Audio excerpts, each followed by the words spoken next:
అందరికీ నమస్కారం. నేను మీ గోపాలయ్యంగార్ శ్రీమతి రామానుజాయ నమః. ఈరోజు 14వ తారీఖు నవంబర్ నెల 2024. ఈనాటి పంచాంగం ఎలా ఉంది, 12 రాశులకు దినఫలం ఎలా ఉంది, భార్యాభర్తల మధ్య చక్కటి అన్యోన్యత కొరకు ఎలా ఉంటే బాగుంటుందనే విషయాలు మనం తెలుసుకుంటున్నాం. ఈరోజు కూడా కంటిన్యూ చేద్దాం. ఈనాటి పంచాంగం చూస్తే శ్రీ క్రోధినామ సంవత్సరం, దక్షిణాయనం, శరత్ ఋతువు, కార్తీక మాసం, శుక్లపక్షం, అలాగే త్రయోదశి తిథి అన్నమాట. ముఖ్యంగా ఈరోజు గురువారం, అశ్విని నక్షత్రం కూడినటువంటి చాలా అద్భుతమైన రోజు.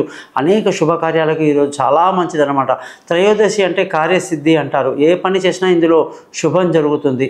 ఏదైనా మీరు కొత్త పని మొదలు పెట్టాలన్నా, ఏదైనా ఇల్లు మారాలన్నా, ఏదైనా ఇంటర్వ్యూకి వెళ్ళాలన్నా, ఏదైనా వీసాకి వాటికి అప్లై చేయాలన్నా, పాస్పోర్ట్కి అప్లై చేయాలన్నా, కొత్త కొత్త విషయాలకు మనం ముందుకు వెళ్ళాలన్నా ఈరోజు చాలా మంచి రోజు. కాబట్టి పని వెళ్ళగానే మీకు సక్సెస్ అయిపోతుంది అన్నమాట. అలాంటి ఒక మంచి రోజులో మీరు ఉన్నారు. మరి ఈ రోజు అనేక శుభాలకు మంచిదని చెప్పడం జరిగింది. మీరందరూ కూడా నా ఛానల్ని సబ్స్క్రైబ్ చేస్తారు, బంధువులకి స్నేహితులకు తెలియజేస్తారని ఆశిస్తూ, ఎటువంటి సమస్యలు ఉన్నా కానీ దానికి సింపుల్గా మేము పరిహారం చెప్తాం. కాబట్టి మా ఛానల్ పేరు కూడా thesimple.astrologer.com పెట్టుకున్నాము. దయచేసి మీరందరూ నన్ను ఎంకరేజ్ చేసి మీ బంధువులకు తెలియచేయండి. భార్యాభర్తల మధ్య అనేక సమస్యల్లో కొన్ని సమస్యలు వింటే మీరు ఆశ్చర్యపోతారన్నమాట. ఒక ఇంట్లో పెళ్ళైన తర్వాత తండ్రి కూతుర్ల మధ్య చాలా బాండ్ ఈ మధ్య ఎక్కువైపోయింది అన్నమాట. తల్లి కూతుర్ల కన్నా తండ్రి కూతుర్లకి మొదటి నుంచే ఎక్కువ ఉంటుంది, ఆపోజిట్ సెక్స్ కాబట్టి. కానీ ఎప్పుడైతే తండ్రికి కూతురి మీద విపరీతమైన ప్రేమ పెరిగిపోయి ఆ అమ్మాయి చదువుకొని, అమ్మాయి జాబ్కి వెళ్ళి, అమ్మాయి ఇన్ఫోసిస్ అనో, విప్రో అనో, ఇంకోటనో పెద్ద పెద్ద కంపెనీలో జాబ్ చేస్తున్నట్టుగా తండ్రి చాలా గొప్పగా గర్వంగా 10 మందికి చెప్పుకుంటాడు. కొడుకు ఏం చేసినా కూడా తక్కువే ఆయనకి. ఇటువంటి పరిస్థితులు ఒక అమ్మాయికి పెళ్లి చేయడం జరిగింది. ఆ అమ్మాయి చక్కగా కాపురం చేసుకుంటుంది.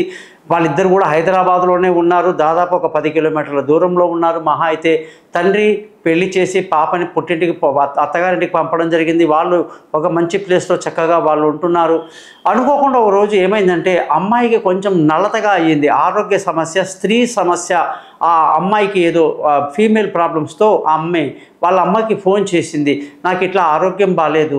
తండ్రి చాలా ఓవర్గా దానికి రెస్పాండ్ అయ్యాడు. ఎంత ఓవర్గా రెస్పాండ్ అయ్యాడంటే, అమ్మ కారు తీసుకుని వచ్చేస్తున్నాను, నువ్వు రెడీగా ఉండు, నేను ఇంటికి తీసుకెళ్తాను, మన ఇంట్లో ఉండు కానీ 4 రోజులు అన్నాడు. అనవసరంగా ఇది ఆ అమ్మాయి ఒక ఇంటికి వెళ్ళిపోయింది. ఒక ఇంటికి వెళ్ళిన తర్వాత మన బాధ్యత ఏంటంటే అది పరాయి పిల్లగా మనం వాళ్ళ ఇంటి అమ్మాయిగా అనుకోవాలి, వాళ్ళ పర్మిషన్ తీసుకోవాలి. వీడేం చేశాడు, ఓవర్ యాక్టివ్గా నేను బయలుదేరి వచ్చేస్తున్నాను అన్నాడు. టైం చూసారండి, రాత్రి 10:30 అండి.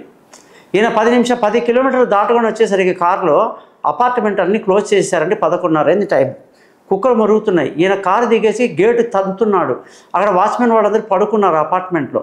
ఆ గొడవకి వాచ్మెన్ లేచి ఎవరయ్యా అని గట్టిగా అనేసరికి, నువ్వు మర్యాద లేకుండా మాట్లాడతావు నన్ను, నువ్వు అనుకుంటున్నావు ఆఫ్టర్ ఆల్ చప్రాసివి, నువ్వు వాచ్మెన్వి, నువ్వు నన్ను మర్యాద లేకుండా చేస్తావు. అరే సార్ మీరు ఎవరు, ఎందుకు వచ్చారు, ఏ ఫ్లోర్కి వెళ్ళాలి, ఏమీ సమాధానం ఇవ్వట్లే.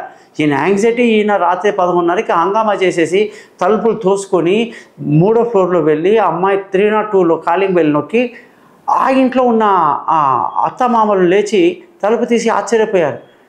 బావగారు మీరా అండి అని ఆమె, రండి సార్ అని చెప్పేసి లోపలికి తీసుకెళ్తే అమ్మాయి తన గదిలో నుంచి సంచి తీసుకుని బయటకు వస్తుంది, బ్యాగ్ తీసుకొని. ఏంటంటే ఏమవుతుంది రాత్రి 12ంటికి ఇంట్లో అంటే, అమ్మాయి ఫోన్ చేసిందండి, ఆరోగ్యం బాగాలేదంటే తీసుకెళ్ళడానికి వచ్చాను. ఇది తీసుకెళ్లే పద్ధత? అరే ఏమైందండి ఆరోగ్యం అంటే, ఏం లేదు మంత్లీ ప్రాబ్లమ్స్ ఏదో ఉన్నాయి అందుకే ఫోన్ చేసి. ఏం సార్ మీరు ఏం మాట్లాడుతున్నారు? చిన్న విషయాలకు రాత్రి వచ్చి అక్కడ వాచ్మెన్ గొడవ, అపార్ట్మెంట్లో 4 పోగయ్యి కాంప్లెక్స్కి వచ్చి ఎవరమ్మా ఈయన, అంతా రాత్రి అంతా నిద్ర చెడగొట్టి అందరినీ గొడవ చేసి గోడ పాలగొట్టి మరీ పైకి వచ్చాడు ఈ పెద్ద మనిషి. ఏంటనుకుంటున్నాడు ఈయన, పద్ధతి పాడు లేదంటే, ఏ పద్ధతికి ఎత్తే ఎక్కువ మాట్లాడొద్దు నువ్వు అని ఆయన అరుస్తాడు. అపార్ట్మెంట్లో వాళ్ళకున్న పరువు మొత్తం తీసేశాడు ఆ పెద్ద మనిషి కూతురి మీద ప్రేమతో. ఆ కూతుర్ని తీసుకెళ్ళాడు. ఆఖరికి అమ్మ ఆవిడ ఏదో కాస్త అనేసరికి నేను ఇంకో ఎక్కువ అనేసాడు. నీకు మర్యాద లేదంటే నీకు మర్యాద లేదనుకున్నారు. పాపని తీసుకుని వెళ్ళిపోయారు. వెళ్ళిపోయి 3 ఏళ్ళు అయ్యింది. ఇప్పటికే ఆ పిల్లని వాళ్ళు కాపురానికి పిలవలేదు, పిల్లవాడు కూడా అవసరం లేదన్నాడు.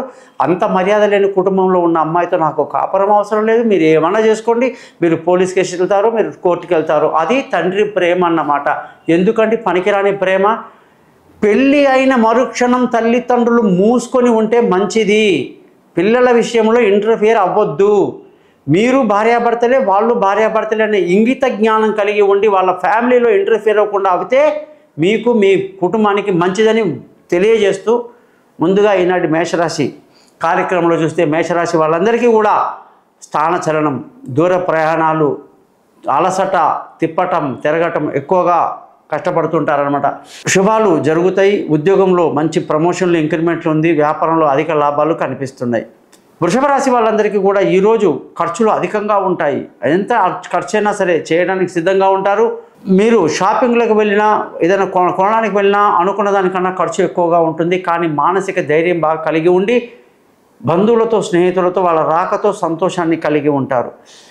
ఉద్యోగం చేసే వాళ్ళకి బాగుంది, వ్యాపారం చేసే వాళ్ళకి బాగుంది. మిథున రాశి వాళ్ళందరికీ కూడా ఈరోజు చాలా మంచి రోజు, లాభదాయకమైన రోజు. ఏ పని చేసినా సక్సెస్ఫుల్గా ఉంటుంది. అన్నిట్లో కూడా మంచి ఫలితాన్ని, పాజిటివ్ని మీరు చూస్తారు.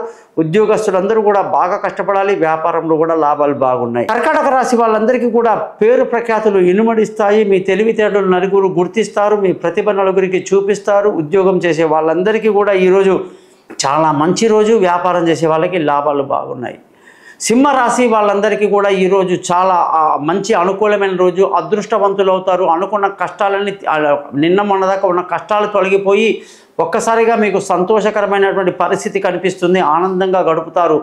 ఉద్యోగం చేసే వాళ్ళందరికీ కూడా ఈరోజు చాలా మంచి రోజు. వ్యాపారం చేసే వాళ్ళకి చాలా బాగుంది. కన్యా రాశి వాళ్ళందరికీ ఒక స్థితి చూసుకుంటే అష్టమ చంద్రుడి పీడ ఎక్కువగా ఉండడం వల్ల అనుకున్న పనుల్లో జాప్యం ఎక్కువ ఉంటుంది. ఆటంకాలు ఎదురుగా ఉంటాయి. రోజు విష్ణు సహస్రనామం ఎవరైతే చదువుతారో వాళ్ళకి ఎటువంటి ఇబ్బంది లేదు. ఉద్యోగం చేసే వాళ్ళు బాగా కష్టపడాలి. వ్యాపారం చేసే వాళ్ళకి నష్టం వచ్చే అవకాశాలు ఎక్కువగా ఉన్నాయి. తులారాశి వాళ్ళని గమనిస్తే ఈరోజు భార్యాభర్తల మధ్య చక్కటి సయోధ్య కలిగి సంతోషంగా, ఆనందంగా గడుపుతారు. పార్ట్నర్షిప్లో వ్యాపారాలు కలిసి వస్తాయి. దూరంగా ఉన్న భార్యాభర్తలు కలుసుకుంటారు. ప్రేమికులకు చాలా మంచి రోజు. ఉద్యోగం చేసే వాళ్ళకి బాగుంది. వ్యాపారం చేసే వాళ్ళకి బాగుంది. వృశ్చిక రాశి వాళ్ళని గమనిస్తే ఈరోజు అన్ని విషయాల్లో జాగ్రత్తలు తీసుకుంటూ ఉండాలి. ఏదైనా సరే అదృష్టవంతుణ్ణి నా ఏమవుతుంది అయిపోతుంది అనుకుంటే ఇవాళ భంగపాటు తప్పదు. అదృష్టం బాగా తక్కువగా ఉంటుంది. ధర్మాన్ని కాస్త పక్కన పెట్టే రోజు ఇది. కాబట్టి జాగ్రత్తగా మసులుకోవటం ఎంతైనా మంచిది. ఉద్యోగం చేసే వాళ్ళందరికీ కష్టాలు తప్పవు. వ్యాపారంలో కూడా లాభాలు బాగుంటాయని చెప్పవచ్చు. ధనుస్సు రాశి వాళ్ళందరికీ కూడా తెలివితేటలు బ్రహ్మాండంగా ప్రదర్శిస్తారు. ఆలోచనలు బాగా ముందుకెళ్తాయి. ఎప్పుడు లేని ఆలోచనలు, తెలివితేటలు, ప్లానింగ్ అన్నీ బ్రహ్మాండంగా వర్కౌట్ అవుతుంది. ధనుస్సు రాశి వాళ్ళకి ఉద్యోగంలో కూడా చాలా కష్టపడాల్సి ఉంటుంది. వ్యాపారంలో లాభాలు బాగుంటాయి. మకర రాశి వాళ్ళందరికీ కూడా విలువైన వస్తువులు, భూములు, ఇల్లు, వాహనాలు కొనడమే కాదు, భార్యాభర్తల మధ్య చక్కటి సయోధ్య కలిగి ఉండి సంతోషంగా, ఆనందంగా ఉంటారు. పార్ట్నర్షిప్లో బాగా కలిసి వస్తుంది. కుంభరాశి వాళ్ళని గమనిస్తే మీ కుంభరాశి వాళ్ళందరికీ కూడా ఈరోజు చాలా మానసిక ధైర్యాన్ని కలిగి ఉండి, చక్కటి ఆరోగ్యాన్ని కలిగి ఉండి, రుణదాతల నుంచి, అప్పులో నుంచి బయటపడేటువంటి శుభ సూచకాలు ఎక్కువగా కనిపిస్తాయన్నమాట. నలుగురికి సహాయం చేసే స్థితిలో మీరు ఉంటారు. ఉద్యోగం చేసే వాళ్ళకి బాగుంది. వ్యాపారం చేసే వాళ్ళకి కూడా బాగుంది. మీనరాశి వాళ్ళందరికీ కూడా ధన ఆదాయం బాగుంది. కుటుంబ సంతోషం బాగుంది. అనుకోని పాతకాలపు డబ్బులు వసూలయ్యే అవకాశాలు చిన్న ప్రయత్నం మీద ఉంటాయి. ఉద్యోగంలో బాగా మంచి పేరు తెచ్చుకుంటారు. వ్యాపారంలో కూడా లాభాలు బాగుంటుందని చెప్తూ, జ్యోతిషపరంగా ఏమైనా సందేహాలున్నా నన్ను కాంటాక్ట్ చేయండి. మీ గోపాలయ్య గారు.